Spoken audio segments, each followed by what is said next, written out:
예. 다 내놓고 이 말씀이 중요한 것 같습니다. 그냥 변호사에게 상담을 받을 때도 예. 사실은 진실되게 정직하게 다 말해야 변호사가 도와줄 수 있는 거거든요. 더군다나 예. 요즘에는 가족끼리도 대화가 잘 안 해가지고요. 예. 부모님 같이 사는 따님이 예. 돈을 벌어서 도시형 생활주택을 1억 5천짜리 사놨는데 부모님도 모르고 있는 거예요. 그렇지. 그래 부모님은 자기들 집만 사고 팔아가지고 일세주택으로 팔았는데 네. 세무서에서 연락 왔어요. 집이 세 채라고. 뭔 소리냐. 아니 따님 집이 또 하나 있다는 거예요. 그러니까 딸님한테 너 집 사놨냐 그랬더니 예. 엄마 생일 때 깜짝 선물로 이걸 발표하려고 얘기를 안 했다는 거예요.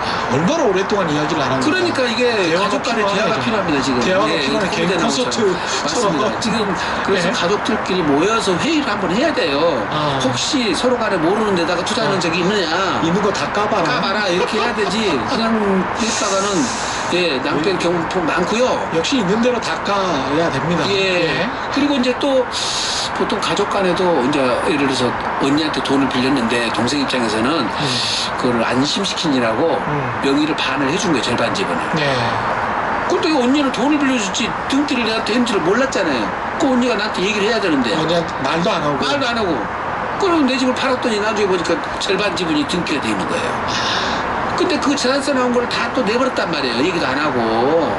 그 사실은 가족이 예. 수수한 마음으로 도와주려고. 그렇습니다. 예. 예. 친정 엄마한테 돈 집사라고 줬더니 예. 친정 엄마가 큰 딸을 세 명 딸이 있는데 예. 큰 딸은 안 대주고 두 딸만 대준 거예요. 둘째하고 셋째만. 그러니까 큰 딸은 빼고 둘째 셋째는 명의를 넣어준 거예요. 예. 그러니까 그 지분이 다 한 채씩 있는 걸로 돼버렸잖아요. 완전히 가정 불화가. 그래서 부모님들한테 될 수 있으면 지금 효도를 안 해야지 세금은 유리해요. 효도를 안 하면 그런 난리가 나는 일이 벌어져요. 효도를 안 해야. 안 해야 되는 거예요, 이거. 지금 제가 참 이런 말 해야 되는지 안 되는지 모르겠습니다만, 참. 예. 저희들이 하다 보면 정말. 재밌네. 예. 진짜 일어나지 않아야 될 일들이 일어나는 거예요. 그렇군요. 예. 이 주택 같은 경우에, 주택이 아닌 경우에, 상가 같은 경우에. 네. 네. 상가 같은 경우에 이제 임대료를 받는데, 뭐 부가가치세 같은 게 있잖아요. 예. 이 부가가치세가 무슨 그 어떤 양도양수할 때 예. 문제가 되는 게 있습니까? 지금 많이 놓치시는데요. 예. 주택은 사고 팔아도 사업자가 아니면 부가세가 없어요. 예. 그런데 상가라든지 공장이라든지 땅은 상관없어요. 예. 건물을 사고 팔 때는 요게 부가가치세가 별도로 거래를 해야 돼요.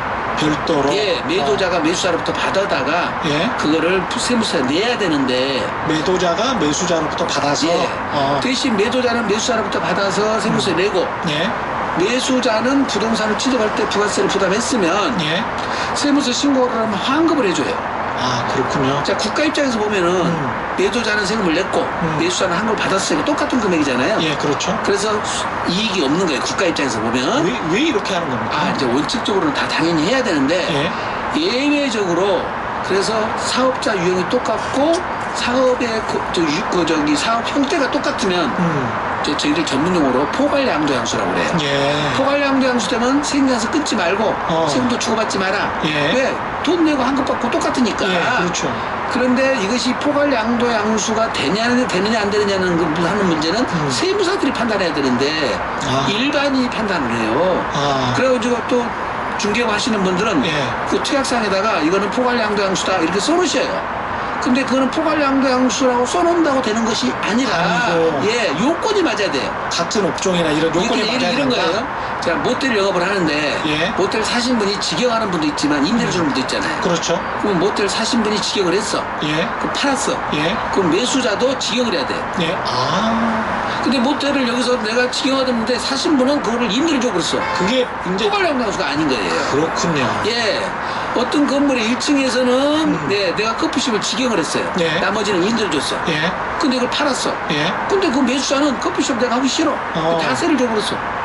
그러면 직영하다가 일부 직영, 일부 임대했는데 여기는 전체가 임대가 돼버렸잖아요. 이건 포괄양도양수가 아니거든요. 이거 팔 때 요거는 이거는 근데 이거 공인중개사들이 잘 모를 수 있겠습니다. 실수할 수 있고 놓치고 일반 건물들을 파시는 분들은 더더욱이나 몰라요. 매도자들은. 그러니까 반드시 그냥 부가가치세는 별도란 말을 무조건 특약서에 써놓고 이게 나중에 포괄양도양수면 주고받지 않으면 되잖아요. 근데 부가세 별도로 말을 안 써놓으면 매수자가 부가세를 주겠어요? 안 주지? 그러니까 매도자만 이제 또 부가세 폭탄 맞는 거죠. 예. 그렇군요. 네. 이 나머지 또 질문들은 굉장히 지금 질문들이 많아서 제가 네. 일부는 좀 과거에 했었던 것들은 좀 지나가고요. 경매 이야기를 좀 해볼까요? 법원에서 경매로 사거나 국가나 지방자치단체로부터 매수한 부동산은 네. 오래됐어도 거래가액이 확인이 이건 되죠, 당연히. 확인이 법원에서 된 거니까. 지금 이제 개인 간 거래 같으면 오래돼가지고 예 세금 저 매매 계약서가 분실된 경우가 많거든요. 그렇죠. 다운 계약서 써가지고 실제 계약서도 없고 다운 계약서도 없는 것도 많고요. 사실 2006년인가요? 예, 그렇죠. 2007년도부터 2006년 6월부터 등기에 기재가 돼 있어요. 그랬죠. 예, 그 이전까지는 기재가 안 됐기 때문에 노무현 정부 이전에는 거의 대부분이 다운 계약서라고 봐야 그렇습니다. 그때는 또 양도소득세를 기술지가로 세금을 냈기 때문에 맞습니다. 실제 계약서를 거의 보관하고 있질 않아요. 예. 그러다 보니까 그냥 취득가액 모른다고 해서 환산가로 신고를 하는데 일반적으로 환산가가 실제 취득가액보다 높게 대빼요. 예. 그러니까 계약서가 있어도 없다고 하는 경우가 있겠죠. 그렇겠죠. 오히려 예. 계약서를 분실한 거 유리하니까 그렇죠? 예. 그런데 이제 국가나 지방자치단체에 거래한 거는 법원에 있는 것은 법원에 다 자료가 있거든요. 네. 근데 본인들이 가서 달라고 그러면 잘 안 줘요, 그 사람들이. 내가 주겠어요, 안 주지? 찾아야 되는데. 네, 찾아야 되는데. 근데 국세청에서 딱 조회가 가버리면 국세청에서는 반드시 회신을 해줘야 되거든요. 예. 그래서 찾아서 회신이 딱 가버리는데 그런 시스템을 모르고 나는 환산가로 세금을 신고를 해놓는 거예요. 그러면 모를 줄 알고. 그렇죠, 모를 줄 알고. 국세청은 다 알고 있다는 거죠. 찾아낸다는 거죠. 그러네요. 예. 국세청에서 달라 그러면 뭐 법원이나 지자체에서 줘야지 어떻게. 줘야 됩니다. 예, 줘야 들어가면. 이게 지금 서류 보관 기간이나 뭐 이런 것도 분명히 있을 거예요. 보존 기간이 있지만 대부분이 다 그런 서류들은 연구 보존 문서거든요. 연구 보존 문서.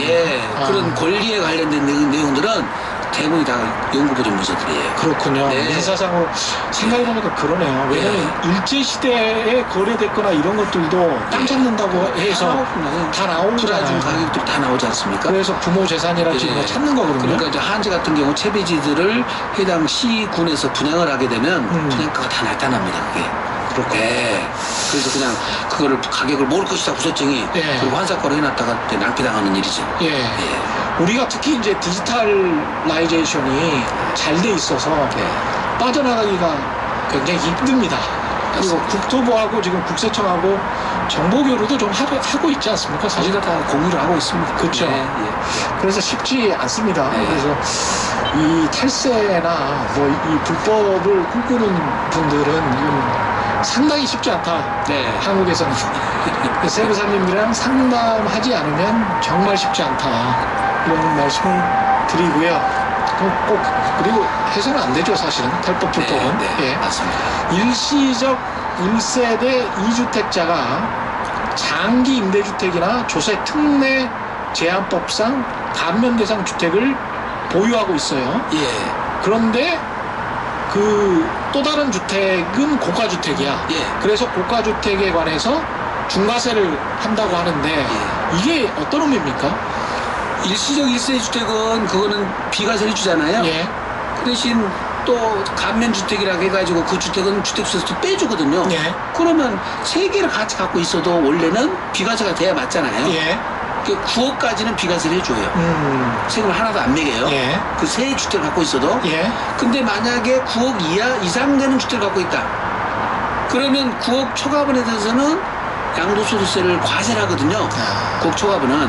그때 9억 초과분은 꼭 챙겨봐야 됩니다. 그때 과세를 하게 되는데 이 감면대상 주택은 지금 감면대상 주택을 팔 때는 중과세를 안 먹는데 중과세대상 판정을 내릴 때는 이게 주택수 들어와버려요. 그러네요. 들어와버려요.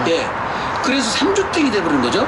그렇죠. 그래서 9억 초과분에 대해서는 중과세를 하겠다는 것이 국세청의 방침이에요. 그래서 지금 9억 초과분을 갖고 있으면서 일시적 1세주택이나 장기 임대주택이라든지 감면주택을 또 갖고 있으면 3주택자들은 반드시 세무사님 상담 거쳐서 이거 판정받고 파셔야지 난리가 납니다. 이게 비과세인 줄 알고 똑같이 팔아놨는데 비과세가 안 된다고 해버리면 중과세가 되면 세금이 꽤 많거든요. 네, 이런 경우인 것 같습니다. 그러니까 나는 비과세가 되는 장기 임대주택도 한 채 가지고 있고 그 다음에 거주주택도 한 채 가지고 있고 또 다른 고가주택도 한 채 가지고 있는데 이 고가주택에 관해서는 중과세를 한다는 거죠. 9억 이하는 비과세니까 전부 다 세금 안 내니까 상관이 없는데 그 중에 9억 초과분을 고가주택을 팔 때는 9억 초과분에 대해서는 중과세 한다.